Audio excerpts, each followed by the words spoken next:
parallel and perpendicular lines.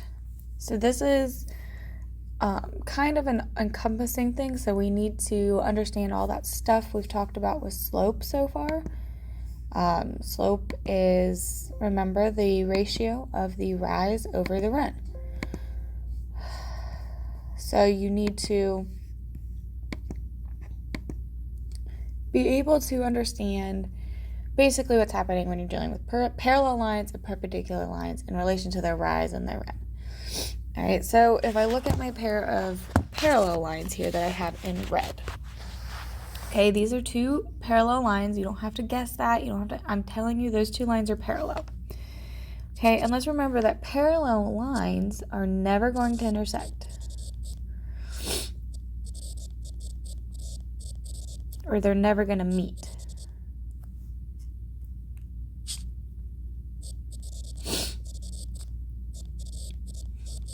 Okay, so whatever this distance is between these two lines here, it's always going to stay the same. It's never going to change. Okay, that's what parallel lines are, just in case we forgot. All right, and what that means is, in terms of slope, they're rising at the same rate and running at the same rate, okay? Because if they weren't, and one of them was rising faster than the other one, eventually they're going to meet. They're going to touch somewhere, somehow, okay? But these ones never are going to touch, which means they're rising and falling and running all at the same rate, okay? So let's look and see. This one has a rise of 3. Right? So slope 1. This will be line 1. This will be line 2. M1 is going to be a rise of 3 over a run of 2. M2, so we're going to find the slope of line 2.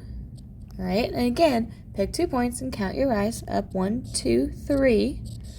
Over 2. So the slope of M2 is 3 over 2.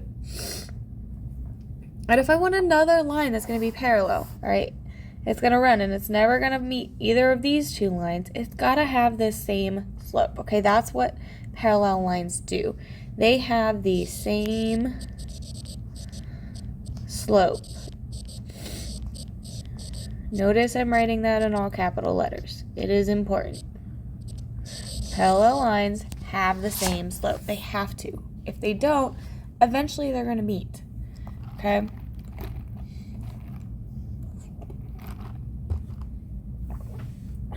Perpendicular lines now is what we're going to talk about.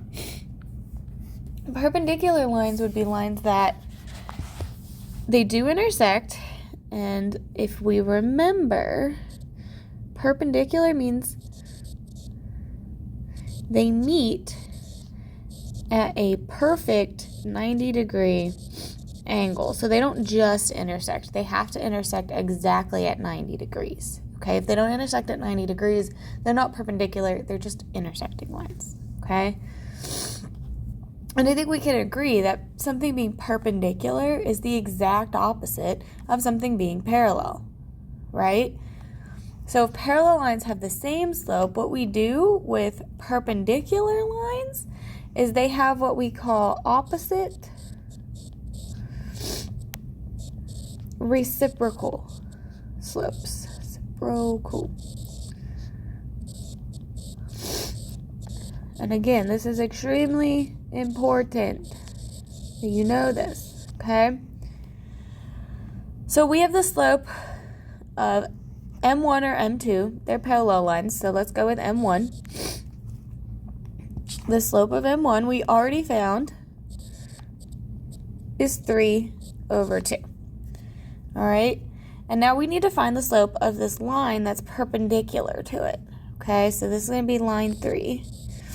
Line 3 is perpendicular to line 1 and line 2. That's what this symbol means. That's a perpendicular symbol. Okay. So I need to find the slope of line 3. So I'm going to count. How many do I have to rise to get from the left point to the right point?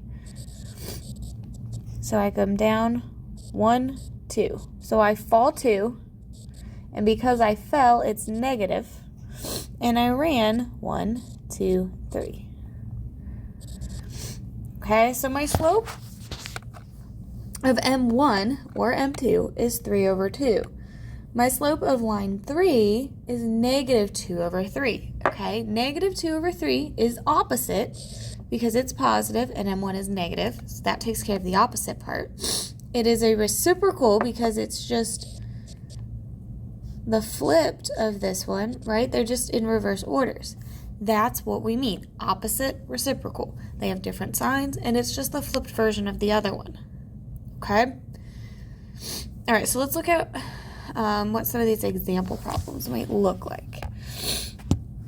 So if I tell you that I have a line 2x minus 1, y equals 2x minus 1, all right? And I want you to tell me an equation in slope-intercept form that passes through the point negative 2, negative 3, and is parallel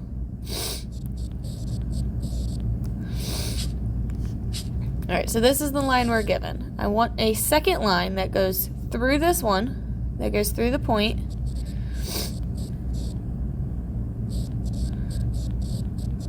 Nope. Negative 2, negative 3, and is parallel to this one. Parallel. Okay, so I need a line that's parallel to y equals 2x minus 1 and goes through the point negative 2, negative 3. Okay, so here's my slope-intercept form equation. Y equals mx plus b. Okay, you have two options. You can use this equation, or we could use point-slope form. I would use point-slope form because that's what you have. Okay? In the end, we need to end up here because our instructions say to write our answer in y-intercept form. But I can get from here to this form quite easily. Okay? So here's my point-slope form is y minus y1 equals m times x minus x1. Alright, so what I'm going to do is I'm going to plug in the information I have. Okay? I'm going to write up here too. The directions want the answer in y equals mx plus b form. Okay? So, just so we remember. I need a line that is parallel to this line, okay? Well, what is the slope of this line? The slope of this line is 2. Okay, so for parallel line, my slope has to be the same. So my slope of this line has got to be 2 because the slope of this line was 2. All right, then I have that it goes through this point, negative 2, negative 3. So I'm going to use that, okay? So y equals, y minus negative 3 would be y plus 3 equals 2 times x plus 2. Now I just need to make this into y-intercept form, okay? This is an equation of a line parallel to this one that goes through that point. I just need to write it in y equals mx plus b form. So I'm going to do that. So y is going to equal, y plus 3 is going to equal 2x plus 4. I'm going to subtract my 3, and y will equal 2x plus 1. Okay, so that's how parallel lines work. They have the same slope, and they gave you the point. All right. So what if they did the opposite? What if they said, well, tell me a line that is perpendicular to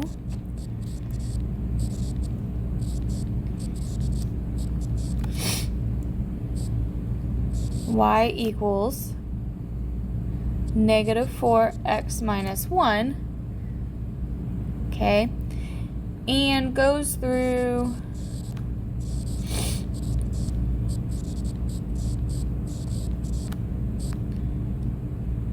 -4, 5. And again, we want give the answer in slope-intercept form.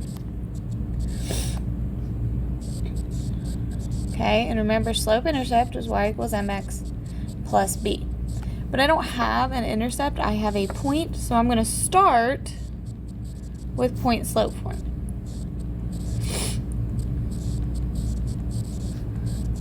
I'm going to start here, and I'm going to turn it into slope-intercept, okay? So, y minus y1, m times x minus x1. So my slope for perpendicular lines, and this is the symbol for perpendicular,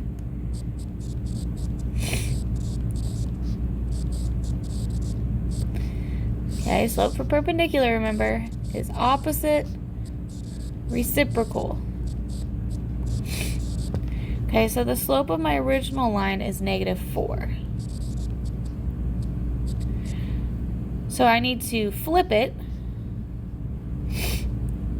This is going to turn into, it's already negative, so it's going to become positive, and it's going to flip to a positive 1/4. Okay, so this is negative, so this is positive, and it's 4/1, so it's going to flip to become 1/4. Okay, so my y is going to be 1/4 times x minus x1. Okay, and then I just go get my point. My point's right here. I'm going to plug that in. So y minus 5 equals 1/4. X minus -4 would become x plus 4. I'm going to distribute, because now my goal is just to make this look like this. So y minus 5, 1/4 x plus 1/4 times 4 is just, that's a lie. 1/4 times 4 is just 1. Okay, add your 5, add your 5. Y is equal to 1/4 x plus 6. That looks like that, so that is your final answer. Okay? And that's pretty much all that we're doing through this lesson. Okay?